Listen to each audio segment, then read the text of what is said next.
Going global.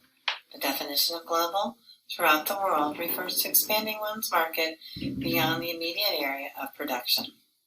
On Saturday morning, Jessie slept in, and even when she opened her eyes at 9:05, she still felt tired. How can I wake up tired? She wondered as she buried her face in her pillow and dozed off. 5 minutes later, she was awake for real, remembering why she was so tired. Yesterday's lemonade stand had been the hardest work of her life. Face painting, hair braiding, nail polishing. It had sounded like such a good idea. Jessie had been sure that every kid in the neighborhood would line up to buy a cup of lemonade.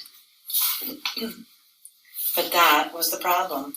Every kid had lined up for lemonade and then wanted face painting and hair braiding and nail polishing and toenail polishing. One boy had asked for face painting on both cheeks, both arms, and his stomach. One girl begged for lots of braids with ribbons woven in. The nail polishing, they all wanted different colors and decals. It was impossible to get them to sit still long enough for the polish to dry. We're going to run out of lemonade, Megan had said to Jessie at noon, as the line stretched all the way to the street. Pour half cups instead of full ones, whispered Jessie. It has to last. Jessie and Megan had each made $24 on lemonade, but they worked 8 hours to do it. At the end of the day, they agreed a good idea, but not worth it. After breakfast, Jessie pulled out her lockbox and sat on her bed. She kept the box hidden in her closet on the shelf under some sweaters. She kept the key in the plastic box in her desk drawer. The plastic box was disguised to look exactly like a pack of gum. You would never know it was hollow and had a secret sliding panel on its side. Jessie unlocked the box and opened the lid. First, she took out the 3 torn slips of paper. There was one for the value added and one for goodwill. There was also a new one that Jessie had added last night. Profit margin. Sales less operating costs divided by the number of sales. The result is a ratio. For example, if it costs $300 to make 100 hats and you sell those hats for $500, the profit margin is 300. 500 minus 300 divided by 100, which equals 2. Jessie lined up all 3 scraps of paper on her bedside next to her. She wasn't sure why she was saving these words, but she felt like they belonged to her in her lockbox. Next, she took out her lemonade earnings. Every day, Megan had squealed over how much money they'd made. But every day, Jessie had known it's not enough. It's not going to be enough to win. Jessie counted the money. So far, she had earned $40. It was a lot of money, but it wasn't nearly enough. She still needed to earn $60 more, and today was Saturday, only 2 more selling days before she and Evan counted their earnings on Sunday night. How was she going to sell enough lemonade to earn $60 in 2 days? She couldn't. That was the problem. No kid could earn $100 in just 5 days by selling lemonade. The profit margin was too small. She knew because she'd used her calculator to figure it out last night. The numbers said it all. There was no way 2 girls in one neighborhood could sell 375 cups of lemonade. Nobody wanted that much lemonade, no matter how hot the day was. Jessie looked at the money in her lockbox and the page of calculations on her desk. Any other kid would have quit, but Jessie wasn't a quitter. Profit margin for 1 can of lemonade, 8 cups. 8 cups at 50 cents a cup equals $4. Operating costs, lemonade costs $1.25. 8 paper cups cost 15 cents. Total operating costs $1.40. The profit margin is $4 minus $1.40 divided by 8. So this means that for every 1 cup of lemonade sold, we earn about 32 cents. I get half the profit and Megan gets the other half of the profit. That means I earn about 16 cents for every cup we sell. I need to earn $60 to beat Evan. $60 is 6,000 cents. So, how many times does 16 go into 6,000? 6,000 divided by 16 equals how many cups I need to sell? 375. I need to sell 375 cups of lemonade. I am doomed. On good days, Jessie's mom called her persistent. On bad days, she told her she just didn't know when enough was enough. Jessie reached for 10 bright ideas to light up your sails. It was on her bedside table right next to Charlotte's Web. Jessie's hand hovered.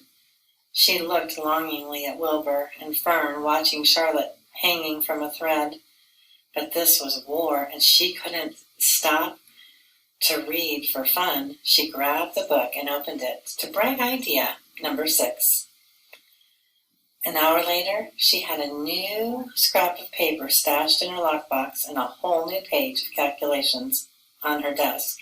It might work. It could work. But she and Megan would have to risk everything they'd earned over the past 3 days, and Jessie would have to be braver than she had ever been in her whole life. Jessie carried her lockbox and calculations downstairs. She went into the kitchen and pulled down the school directory, scanning the names of all the 3rd grade girls from the last year. She knew them all, from Evan, from recess, from the lunchroom. Knew who they were, knew their faces, which ones were nice, which ones were not so nice. But she didn't really know any of them. Not enough to call them up. Not enough to say, want to do something today? Not enough to ask, would you like to have a lemonade stand with me? These girls were going to be her classmates. Jessie felt her face grow hot and her upper lip start to sweat. What was it going to feel like to walk into the classroom on the first day of school with all those eyes looking at her? Would they stare? Would they tease? Would they ignore her? Even if she did say hi. Jessie looked at the names, then slammed the directory shut. She couldn't do it. She just wasn't brave enough. Jessie walked into the kitchen and grabbed an apple from the fruit bowl. A cloud of fruit flies rose up in the air and settled again. Evan inspected the apple and bit into it without washing it first. Jessie wanted to say something, but held her tongue. She looked at him and thought, it is never going to feel normal not talking to Evan. Hey, she said. Evan raised his apple to her lip. Evan raised his apple to her, his mouth too stuffed to talk. So is Paul coming over today? She asked. Evan shook his head, munching noisily. Well, is anyone coming over? Jessie was curious to see what the enemy was up to today. Yesterday, Evan's smile had told her plenty. He had sold a lot of lemonade, a lot. But what was he going to do today? Evan shrugged his shoulders. He swallowed so hard it looked like he was choking down an ocean liner. But you were setting up a lemonade stand, right? Asked Jessie. Nah, I'm good, said Evan. Looking closely at his apple. I'm just going to take it easy today. He took another enormous bite and walked out of the kitchen and down the basement stairs. Take it easy? How could he take it easy? You didn't take it easy when you were in the middle of a war, unless he had already won the war. Could that be possible? Is it? It is impossible. There was no way Evan had earned $100 in just 3 days by selling lemonade. No way. Jessie's mind skittered like one of those long-legged birds on the beach. Had he? Could he? Were her calculations wrong? Was there some other way? Had she overlooked some detail, some trick? Was she missing something? Jessie flipped open the school directory. Maybe he had $100. Maybe he didn't. She couldn't take a chance. She started putting pencil check marks next to the names of girls she thought might work out. She'd gone over the list twice when the doorbell rang. It was Megan. I've got a new idea, said Jessie. Ah. Not more lemonade, said Megan, sinking into the couch in the family room. I'm tired of selling lemonade, and it's just too hot. I practically had heat stroke yesterday painting all those spaces. We're done with that, said Jessie. No more extra services. Doesn't pay off. But here's an idea. Forget lemonade. Let's go to the 7-Eleven, said Megan. Is Evan home? We could all go. No, he's not home, said Jessie, eyeing the door to the basement. She needed Megan to be on board with her plan. She needed Megan to make the phone calls. Look, this is great, and we don't need to sell lemonade. Jessie laid out the details, showed Megan the new scrap of paper, franchise, the right to sell a company's products, and use the company name and logo in a certain area. Then she showed Megan her page of calculations. At first, Megan buried her head under a pillow, and then she poked her head out like a turtle and started to listen for real. That sounds like a pretty good plan, she said. But is it really going to work? Jessie looked at her calculations. She'd done them twice. It should, she said. I really think it should. She frowned suddenly, not so sure of herself. It's a big upfront investment and a lot of work organizing everybody. But once they're set up, we should just be able to sit back and watch the money roll in. The key is spreading everybody out so there'll be plenty of customers. We'll need at least 10 girls. 15 would be better. That's the whole 4th grade, said Megan, looking doubtful. We are going to get them to do this. Well, you could phone them up, said Jessie. She handed Megan the school directory. Open the 3rd grade page. Me? Said Megan. Why me? Because they know you, said Jessie. They know you too. Yeah, but they like you. Megan shook her head. Not all these girls are my friends. Even the ones that aren't your friends, they still like you. Everybody likes you, Megan. Megan looked embarrassed. Oh, everybody likes you too, she said. No, they don't, said Jessie. They really don't. There was an uncomfortable silence between the two girls. Then Jessie shrugged her shoulders and said, I don't know why those girls in my class last year didn't like me. I'm hoping this year will be better. Megan tapped her fingers on her knees. You're nervous, huh? About 4th grade? She asked. Jessie thought hard. I'm worried that I won't make any new friends, she said.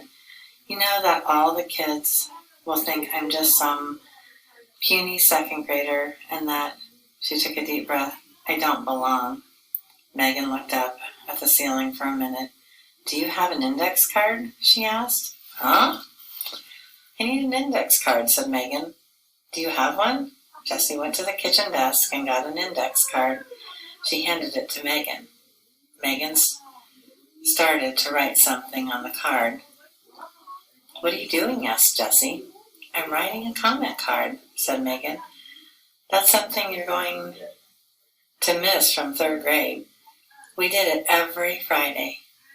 We each got assigned a person, and you had to write something positive about that person on the index card.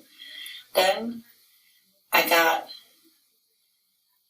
got read aloud, She folded up the card and handed it to Jessie. Jessie unfolded the card and read what Megan had written. You're a really nice person, and you have good ideas all the time. You're fun to be with, and I'm glad you're my friend. Jessie stared at the index card. She kept reading the words over and over. Thanks, she whispered. You can keep it, said Megan. That's what I did. I've got all my comment cards in a basket on my desk, and whenever I'm feeling sad or kind of down on myself, I read through them. They really help me to feel better. Jessie folded the index card and put it in her lockbox. She was going to save it forever. It was like having a magic charm. So how about I make half the phone calls and you make the other half, said Jessie. Okay, said Megan, jumping up from the couch. It was surprising how many almost fourth grade girls had absolutely nothing to do 3 days before school started. In less than an hour, Jessie and Megan had written 13 lemonade franchises signed up for the day. The rest of the day was work, but it was fun.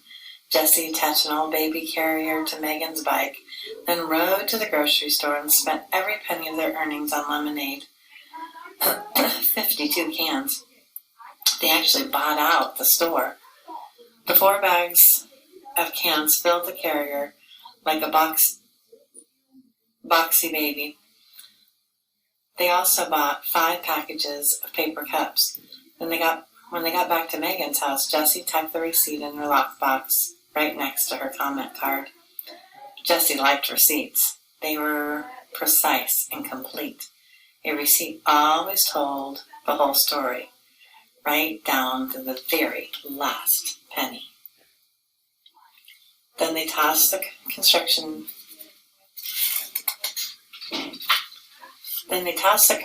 paper and the art supplies into the carrier and started making rounds. First stop, Sally Knight's house. She was ready for them with a table and chair and empty pitcher all set up. Jessie mixed the lemonade. Megan quickly made the lemonade for sale, 75 cents a cup sign, and left Sally to her business. The deal was that Sally got to keep 1/3 of the profits and Jessie and Megan got to keep the rest. After they'd set up all 13 lemonade stands, each with enough mix to make 4 pitchers of lemonade, Jessie and Megan hung out at Megan's house, baking brownies and watching TV. Then they hopped on their bikes again and made the rounds. Jessie and Megan stopped in front of Sally's house first. The lemonade stand was nowhere to be seen. What do you think's going on? Asked Megan. Jessie had a bad feeling in her stomach. Something must be wrong. They rang the doorbell. Sally came to the door. Hurry, she said, grabbing their arms and pulling them inside. My mom goes totally mental when the AC is on and the door is open. Where's the stand? Asked Jessie nervously, feeling goosebumps ripple up her arms and because of the cool air. Sally waved her hand. Done, she said. I sold out in like half an hour. It's so darn hot. We made $24 besides tips. Do I get to keep the tips? Sure, said Jessie. Tips? She'd forgotten about those on her calculation page. Sally handed Jessie crumbled up bills, an avalanche of coins. $8 for Jessie and Megan each. You want to stay and have some ice cream? Sally asked. Okay, said Megan. And we brought you a thank you brownie, for being part of our team. That had been bright idea number 9. After a bowl of the Moose is Loose ice cream, Jessie and Megan headed out. The story was the same for every girl's house. The lemonade had sold out quickly, and the money just kept rolling in. I can't believe we made... How much did we make? Squealed Megan once they got back to the house. $104 each. Each? Shouted Jessie. She couldn't stop hopping from one foot to the other. I've never seen so much money in all my life. Jessie was already running numbers in her head, subtracting the $80 that she and Megan had spent on lemonade and cups. Each girl had made a profit of $64. They had increased the number of franchises from 13 to 26. They could make $128 in one day. If they ran the 26 franchises every day for a week, they could each make $896. Jessie pulled out a piece of paper and scribbled a graph. The sky was the limit. Megan pretended to faint like Jessie when Jessie showed her the graph. "What are you going to do with your money?" she asked from the floor. "Win the war," thought Jessie. Oops. She couldn't say that to Megan. Megan didn't even know about the lemonade war. After all, Megan liked Evan. Jessie suddenly wondered, if Megan knew about the war, whose side would she be on? All at once, Jessie felt as if Evan were a hawk circling above, waiting to swoop down and snatch Megan away. Oh, she was so mad at him. He deserved to lose everything. Is $104 enough to win? Wondered Jessie. Surely Evan couldn't have earned more than that. Still, better safe than sorry. She would work all day tomorrow, Sunday, selling lemonade. "So," said Megan, "what are you going to do with the money?" She was kicking off her sneakers and fanning herself with a magazine. Jessie said, "I'm going to donate all my money to the Animal Rescue League." Megan stopped waving the magazine. "Oh, that is so nice of you. I want to donate my money too." She dropped the magazine and started shoving her money toward Jessie. "Here, give mine to the Animal Rescue League too. On the card, just put both of our names." The money came at her so fast Jessie didn't know what to say. There it was, $208. $208, all in her hands. She had won. She had really, truly won the lemonade war. "Just promise me one thing," said Megan. "No lemonade stand tomorrow, okay?" "Okay," said Jessie.